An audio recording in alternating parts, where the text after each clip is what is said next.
We played and played, and then the day came where I had to move to Chicago, and we tried to keep me from moving. As a four-piece for a while, and then Paul decided to leave. We like to destroy things now and then. Destroy things now and again? Yeah, break, the guitars. The 1960s were full of new music and exciting sounds. Many bands tried to become famous. Some made it big, but many failed even though they were talented.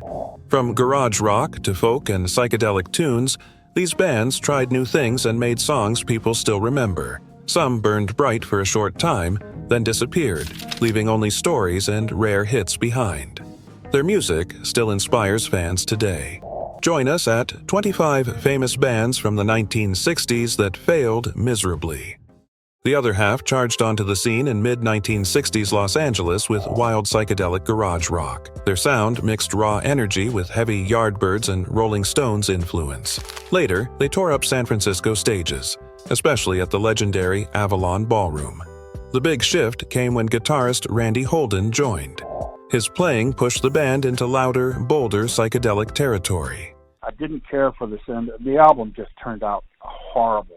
We were in a lousy recording studios. In 1968, they released one self-titled album and a handful of singles. Their track, Mr. Pharmacist, didn't chart at the time, but became a cult classic years later. Holden wasn't happy with the album's sound or his gear, so he walked. He soon found success with Blue Cheer and later as a solo artist. Even today, Holden is still creating, releasing new music and painting. The other half burned fast, but their sparks still glow. The band ultimately broke up in 1968, largely due to creative differences and lack of commercial success. Think of a garage rock band that looked more like villains from a sci-fi movie. Black clothes, one leather glove, a fuzz-drenched guitar growling like an engine. That was the Music Machine. Their 1966 hit, Talk Talk, was only 1 minute and 56 seconds long, but it landed in the top 20 and left Jaws hanging. Their debut album, Turn On, cemented them as a dark twist on the Flower Power era. Where does the music come from, John? Out of my head, I guess. Is most of it your creation? Yes, sir. How long you fellas been working together? We've been together for 1 year and about 3 days. But the machine broke down fast. Fights over money and direction in 1967 shattered the lineup. Sean Bonnewell tried to keep the gears turning with the Bonnewell Music Machine in 1968, but by early '69, the noise had stopped. Sean Bonnewell later stepped away from the music scene, turning toward writing and a more private life until his passing in 2011. Several members like Mark Landon and Ron Edgar moved into session work while others stepped away from the scene. Still, their jagged sound remains a touchstone for garage rock collectors. Rising Suns were an ambitious Los Angeles group in the mid-1960s, bringing together Ry Cooder, Taj Mahal, Kevin Kelly, and others. They were quickly signed by Columbia Records, who saw them as a fresh blend of blues, folk, and rock. The band recorded an entire album in 1966, but Columbia shelved it, releasing only one single, Candyman, backed with Devil's Got My Woman. Behind the scenes, tension mounted with no clear frontman, clashing musical visions, and pressure from the label, the group fractured by 1966. I started out as a solo artist 25 years ago, and then I got involved with a group, and then the group recorded, and then it broke up, and then I was the only one that was on the record. Taj Mahal launched a long solo career, Ry Cooder became a celebrated guitarist and film composer, and Kevin Kelly later joined the Byrds. Though their time was brief, Rising Suns are remembered as a promising band undone by directionless leadership and industry indecision. A mysterious force emerged in 1966 Los Angeles under the name The Brain Train, soon morphing into Clear Light. Their name reflected Bob Seale's fascination with Eastern philosophy. Backed by Elektra Records, they released just one album in September 1967, which earned modest success. Then things unraveled.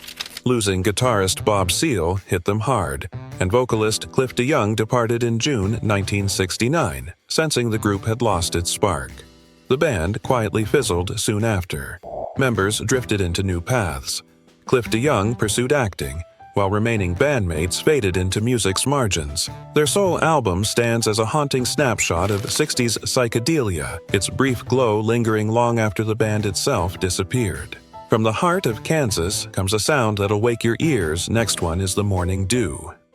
In sleepy Topeka, Kansas, teenage friends formed what became the Morning Dew in 1966. They evolved from folk rock into psychedelic pioneers, cutting regional hit and light show shows across the Midwest. Despite recording strong demos and attracting attention from Roulette Records, their progress was stifled by poor marketing and geographic isolation. Disillusioned and unable to release a second album, the band disbanded in May 1971. Over time, their unreleased gems found life in later collections. The band earned a spot in the Kansas Music Hall of Fame, reuniting briefly for the ceremony. Their sound now soars in the hearts of garage rock collectors who have unearthed these long-forgotten recordings. Today, guitarist Mal Robinson still performs occasionally in Kansas, while rest of the crew members like Don Shuford, Don Anderson, and Blair Honeyman stepped away from the public eye, pursuing ordinary lives outside the music industry. Their legacy, however, remains a prized discovery for collectors of lost 60s psychedelia.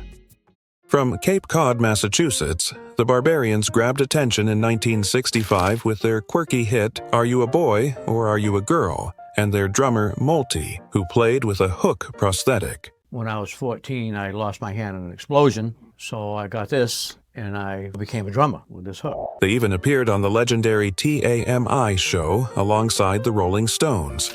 However, their follow-up singles failed to gain traction, and by 1967, the band had broken apart, undone by poor promotion and shifting trends. Today, they're remembered mostly for their gimmick and one oddball hit, a brief flash in the garage rock boom of the 60s. Kaleidoscope started in California's folk clubs in 1966.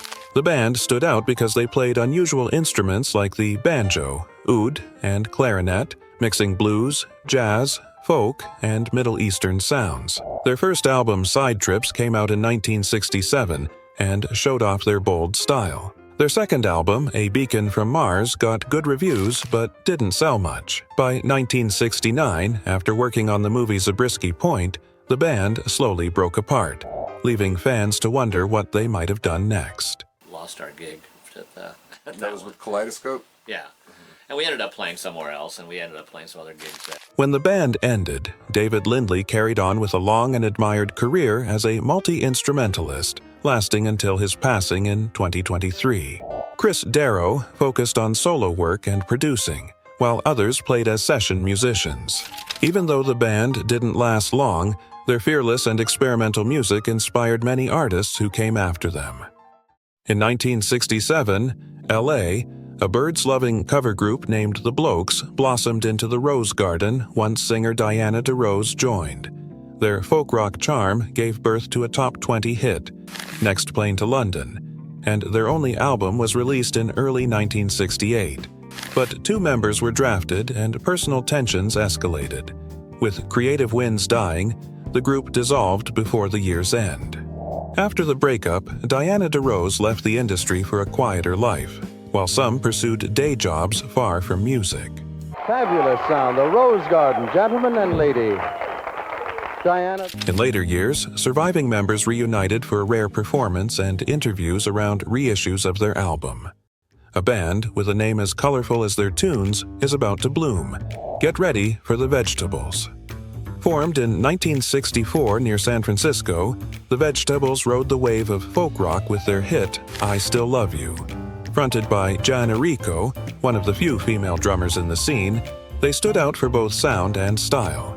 Despite early success, changing lineups and the fast-moving 1960s music world pulled them apart by 1968. Afterward, Jana Rico joined Mojo Men, continuing her drumming career.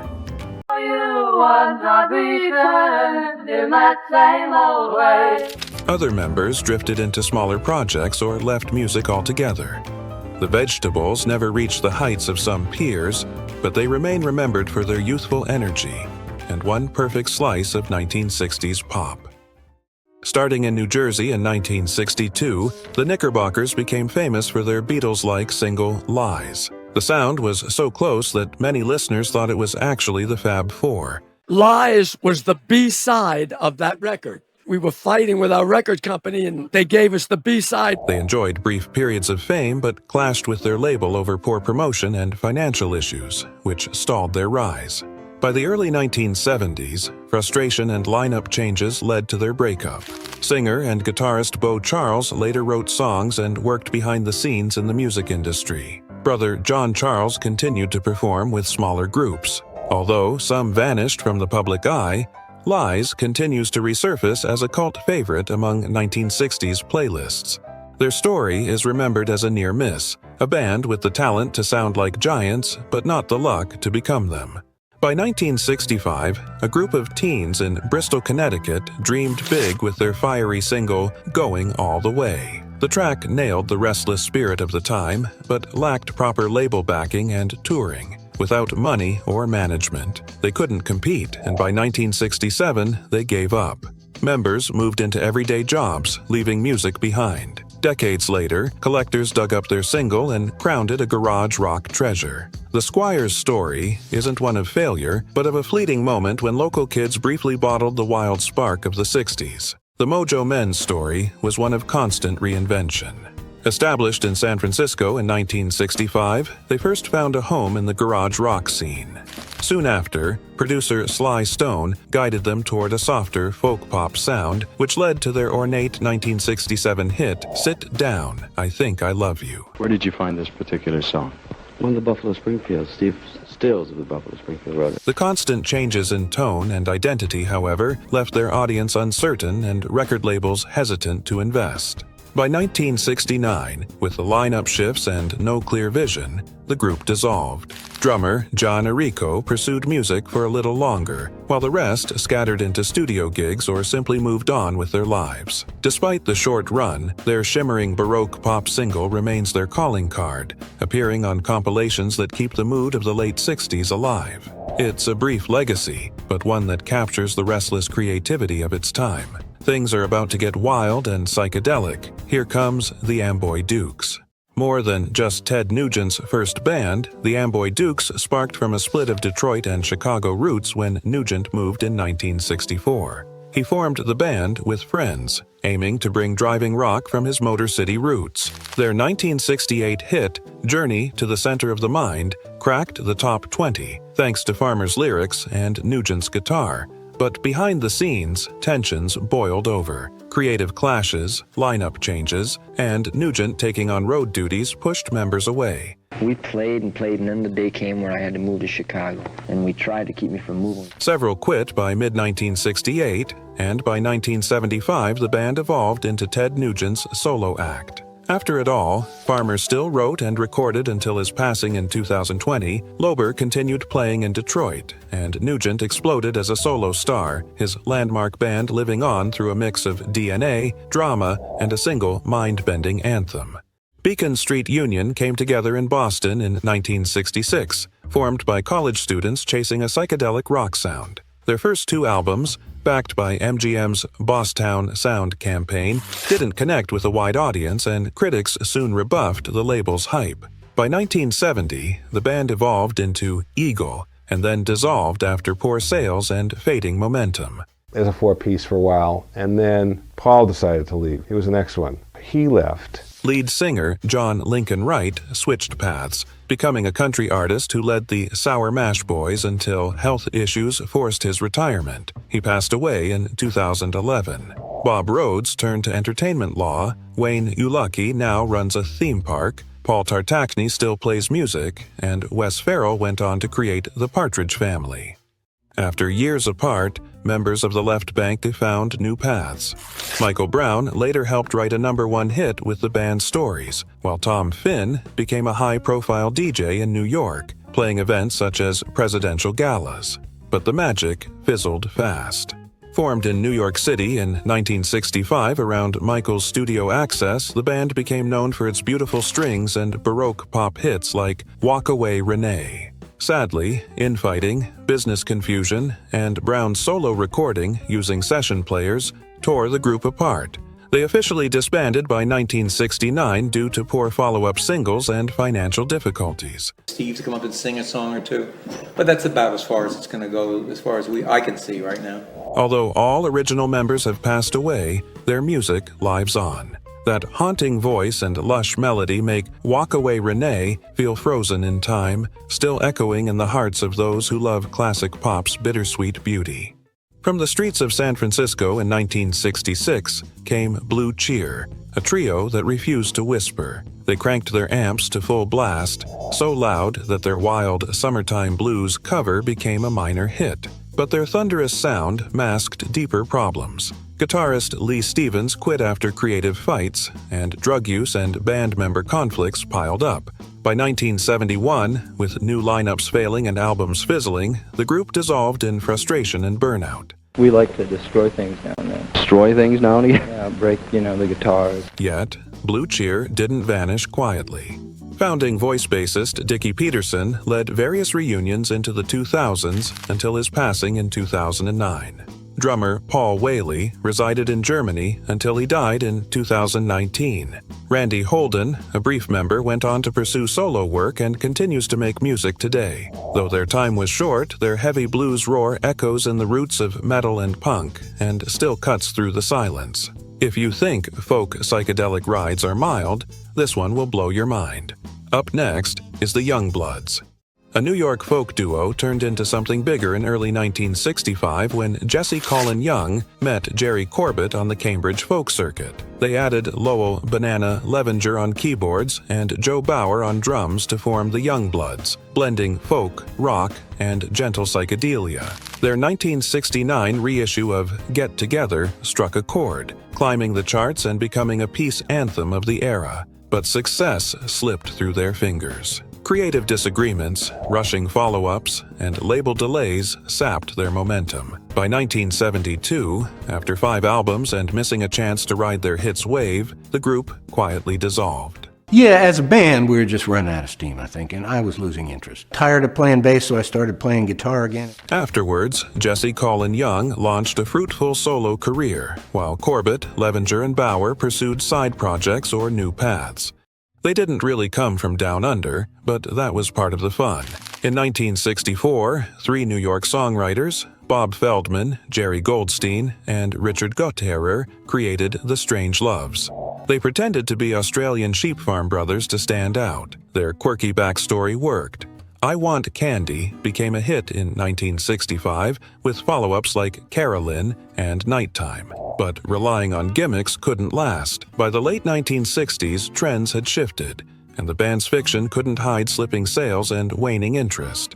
They quietly dissolved around 1968.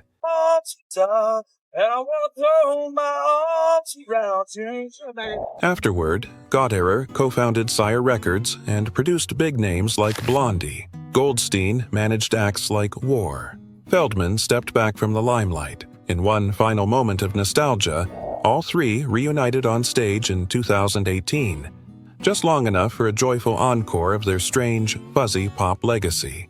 Their name alone makes you smile. In 1966, former members of the Ashes, John Merrill, Barbara Sandy Robison, Alan Brackett, plus new faces, became the Peanut Butter Conspiracy in Los Angeles. Their debut single, It's a Happening Thing, had modest success, followed by 2 albums. So, without further ado, we're going to get set up, and here are the members of Peanut Butter Conspiracy.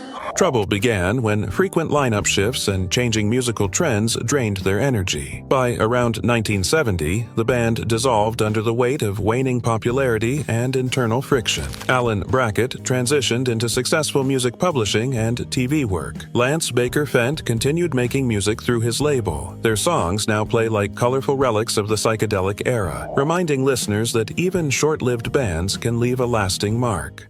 Imagine a bunch of high school friends in LA. Inspired by psychedelia, they formed The Human Expression in 1966. With hits like Love at Psychedelic Velocity and Optical Sound, they showed early promise. But fate intervened when guitarist Martin Eschliman suffered a bad hand injury. I was going to play a song by The Human Expression. They're not a real well-known group. The damage broke the band's chemistry, and soon after, frontman Jim Quarles left. By 1967, they drifted away. Quarles later worked as a studio engineer. Some tried forming another group called Rap, but it didn't last. Their music now surfaces on collector compilations, celebrated for its eerie charm and untapped potential. A Dallas garage group from 1965, the Penthouse Five, underwent lineup shifts and management interference. By late 1966, internal drama peaked when singer Rob Graham was fired, triggering the exit of a fellow team. They renamed themselves The Penthouse, released a few more singles, but nothing clicked. When guitarist Steve Wood left for California in 1967 to join new projects, the band quietly folded. Wood later played with bigger acts like the Pointer Sisters. The rest stepped away from the music world. Originating in Indiana, the McCoys exploded onto the scene in 1965 with their hit Hang On Sloopy, a true classic of the garage rock era. But they couldn't sustain that momentum. Changing musical fashions and the pressure of one-hit fame caused tensions. We're a band. We're actually a band, guitar, bass, and drums. And this song, The McCoy. By the late 1960s, they broke apart. Guitarist Rick Derringer rose to fame, playing with Edgar Winter, producing major hits, and carving out a successful solo career until his passing in May 2025. The rest faded into the background. Still, whenever Hang On Sloopy plays, one can hear the echo of a band that burned bright, if only for a moment. In 1967, Mike Bloomfield, fresh from the Butterfield Blues Band, started the Electric Flag with top blues, jazz, and soul players. They rocked Monterey pop, scored a bold debut, A Long Time Comin', and even scored film work. But behind the music, chaos brewed. Drug problems, clashing artistic visions, and burnout haunted the group. By mid-1968, Bloomfield quit. We'll have a great band. It'll be amazing. People will love it. Driven by insomnia and addiction, and leadership passed to Buddy Miles. Yet, broken trust and creative gridlock soured things, and by 1969, the band collapsed. Members scattered. Bloomfield drifted into solo sessions before his early death. Buddy Miles went on to play with Hendrix. Nick Gravenites and others stayed in music in various roles. Their sound, though brief, helped shape blues rock fusion with vivid, lasting impact. They lit up San Jose in 1964 when two high school buddies, Mouse Mikulski and Roy Chaney, pulled together a garage band. Soon, they added Sean Byrne, Ken Elner, and Butch Atkinson. Their wild performance style, complete with Dracula capes, set the stage for their smash hit Psychotic Reaction in 1966. But keeping that thunder was tough. What's going to happen in the future? You're going to make more records, obviously? Well, our album has been out. After the single hit big, they struggled to follow it up. School, the draft, and fights over direction tore them apart. By 1969, Count Five quietly faded. Mouse, Ken, and Roy later reunited in the 80s for live shows. Byrne became an accountant. Atkinson joined the Navy, and Ken became a lawyer. Their legacy survives through that one perfect blast of garage rock, echoing in every raw guitar riff that followed. The Outsiders rose from Cleveland in the mid-1960s, led by singer Tom King. Their hit, Time Won't Let Me, shot them into the spotlight, but they struggled to keep up with the fast-changing rock scene. Internal tensions, management issues, and the rise of new bands made it harder for them to stay relevant. By the early 1970s, the group had faded away, with members moving on to solo work and different careers. We're in Beantown with the Outsiders. Some stayed in music locally, while others stepped back from the stage lights. The Outsiders are now remembered for their brief but bright moment in rock history.